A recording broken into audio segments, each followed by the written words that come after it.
homies.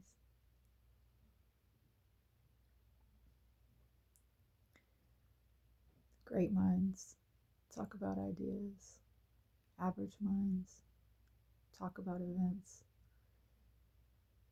Small minds talk about people. Let's be great. Let's have ideas. This world we're living in, this matrix,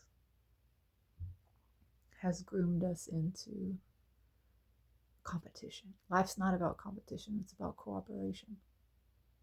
But we've been told that we need to prove ourselves, that we constantly need to be focused on getting ahead, which puts our focus outside of ourselves on an external locus of control rather than on the inside of us, where God resides and lives and speaks to us. All of that is to be driven by and identified with the ego. That's what this world is. It's a construct of the ego.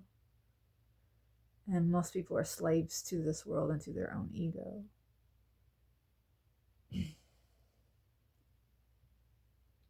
That's dangerous, both for the self and for the collective, for yourself and those around you.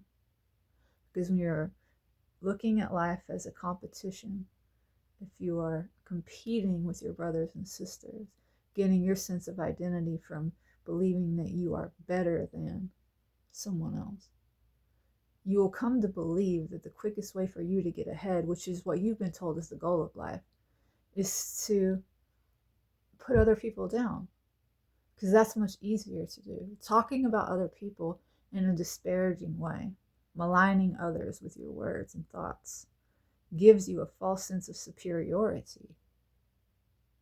And that's what the ego is. It's false. And that's good enough for this world, but this world is crumbling. So you don't want to be rooted in that. It's much better to look at the truth, which is that this life is about cooperation. It's all one life.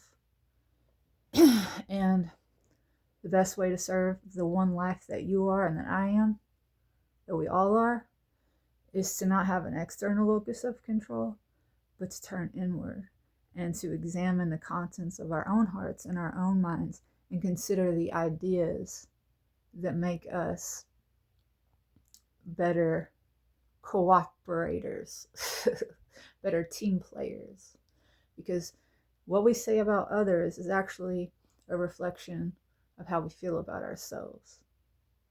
And when we think about others, what we tell ourselves we're thinking about others in a judgmental way, not in a discerning way, but if you're tearing someone down with your words or your thoughts, it's most likely because you haven't made peace with yourself and you haven't accepted it or come to love yourself. In which case, you will serve the ego and you will serve this world that's crumbling. So let's be great. Let's talk about ideas. And let's cooperate and let's lift one another up.